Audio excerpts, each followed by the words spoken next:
लोहड़ी की कहानी पंजाबी लोक कथा। लोहड़ी का संबंध सुंदरी नामक एक कन्या तथा दुल्ला भट्टी नामक एक योद्धा से जोड़ा जाता है। इस संबंध में प्रचलित ऐतिहासिक कथा के अनुसार गजीरबार क्षेत्र में एक ब्राह्मण रहता था, जिसकी सुंदरी नामक एक कन्या थी, जो अपने नाम की भांति बहुत सुंदर थी। वह इतनी रूपवान थी कि उसके रूप, यौवन व सौंदर्य की चर्चा गली गली में होने लगी थी।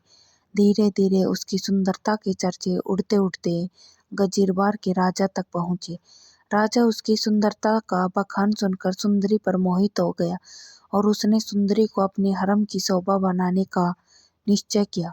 गजीरबार के राजा ने सुंदरी के पिता को संदेश भेजा कि वह अपनी बेटी को उसके हरम में भेज दे। इसके बदले में उसे धन दौलत से लाद दिया जाएगा। उसने उस ब्राह्मण को अपनी बेटी को उसके हरम में भेजने के लिए अनेक तरह के प्रलोभन दिए। राजा का संदेश मिलने पर बेचारा ब्राह्मण घबरा गया। वह अपनी लाडली बेटी को उसके हरम में नहीं भेजना चाहता था। जब उसे कुछ नहीं सूझा तो उसे जंगल में रहने वाले राजपूत योद्धा दुल्ला भट्टी का ख्याल आया, जो एक कुख्यात डाकू बन चुका था, लेकिन गरीबों व शोषित की मदद करने के कारण लोगों के दिलों में उसके प्रति अपार श्रद्धा थी। ब्राह्मण उसी रात दुल्ला भट्टी के पास पहुंचा और उसे विस्तार से सारी बात बताई।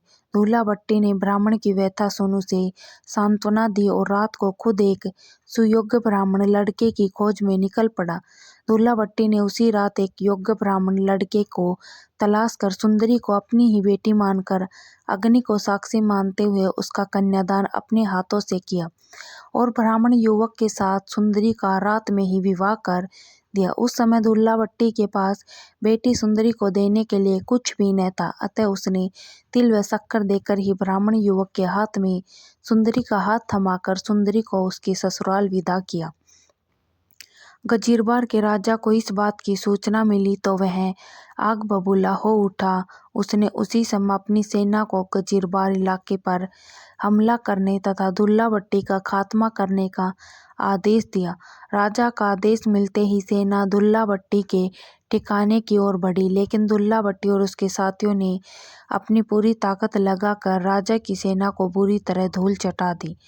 दुल्ला भट्टी के हाथों शाही सेना की करारी शिकस्त होने की खुशी में गजीरबार में लोगों ने अलाव जलाए और दुल्ला भट्टी की प्रशंसा में गीत गाकर भंगड़ा डाला। कहा जाता है कि तभी से लोहड़ी के अवसर पर गाए जाने वाले गीतों में सुंदरी और दुल्ला भट्टी को विशेष तौर पर याद किया जाने लगा।